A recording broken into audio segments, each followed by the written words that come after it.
ارادے جن کے پختہ ہو، نظر جن کی خدا پر ہو، تلاطم خیز موجوں سے وہ گھبرایا نہیں کرتے۔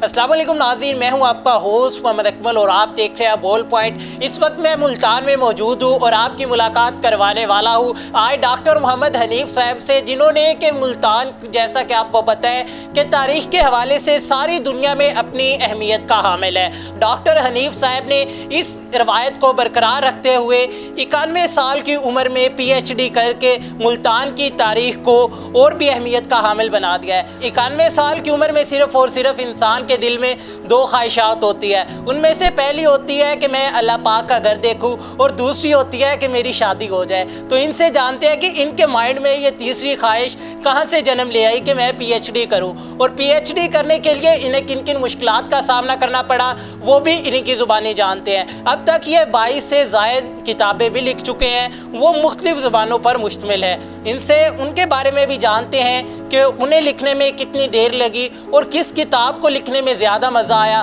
اور کس کتاب کو لکھنے میں زیادہ مشکلات پیش آئی۔ تو ان کی کہانی انہی کی زبانی جانتے ہیں۔ السلام علیکم۔ وعلیکم السلام ورحمۃ اللہ وبرکاتہ۔ نحمدہ نصلی علی رسول الکریم۔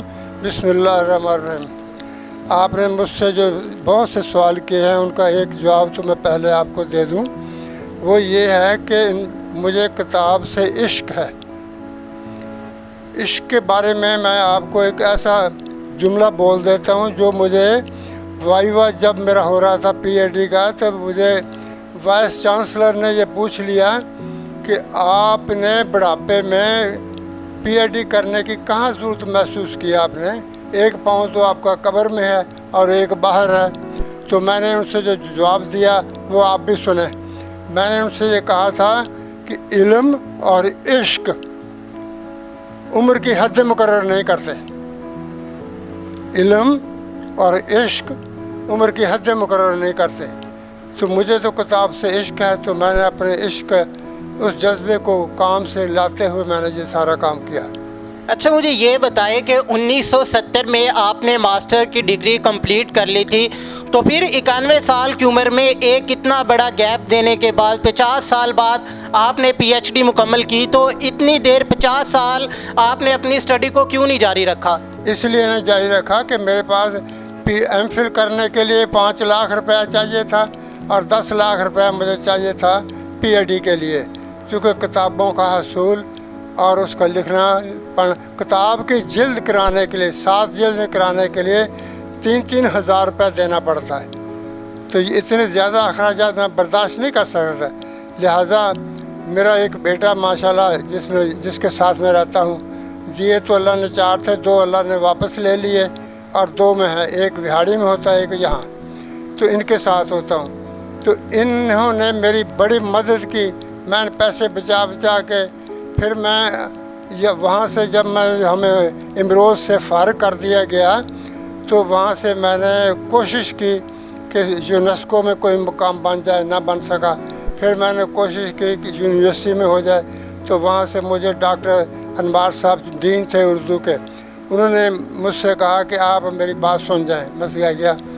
اسی دوران ایک لائبریرین آیا تو اس نے یہ کہا کہ سر بوریاں جو تھے کتابوں کے بھری جو عطیات تھے ان کو دیمک لگ گئے ہیں، تو کیا کریں؟ انہوں نے کہا وہ پڑھی بھی نہیں جا رہی، وہ تو کوئی اور زبان ہے۔ تو مجھے کہنے لگے چلو صاحب آپ دیکھیں کیا اس میں کیا۔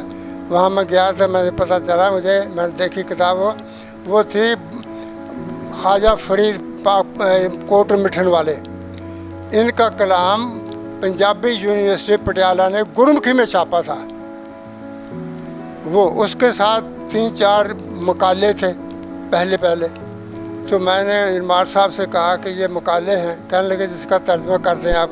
میں نے ترجمہ کر دیا، وہ ترجمہ کر کے میں نے آپ کے سامنے جہاں رکھا ہوا میں نے وہ ترجمہ کیا، تو انہوں نے کہا یار یہ بہت اچھا ترجمہ آپ نے کیا ہے، یہ ہم چھاپ نہ دیں؟ میں نے چھاپ دیں۔ لہٰذا سرائی کی ریسرچ سینٹر نے وہ ترجمہ چھاپ دیا۔ جب ترجمہ چھپا تو وائس چانسلر نے چیک پر دستخط کرتے ہوئے کہا کہ یار یہ آدمی کون ہے؟ انہوں نے کہا جی کہ یہ امروز کا سینئر ایڈیٹر تھا، تو وہ 3-4 زبانیں جانتا ہے، یہ اس نے ترجمہ کیا ہے۔ کہنے لگے یار اس کو اپنے پاس تھوڑا سے اعزازیہ دے کر رکھ لیں۔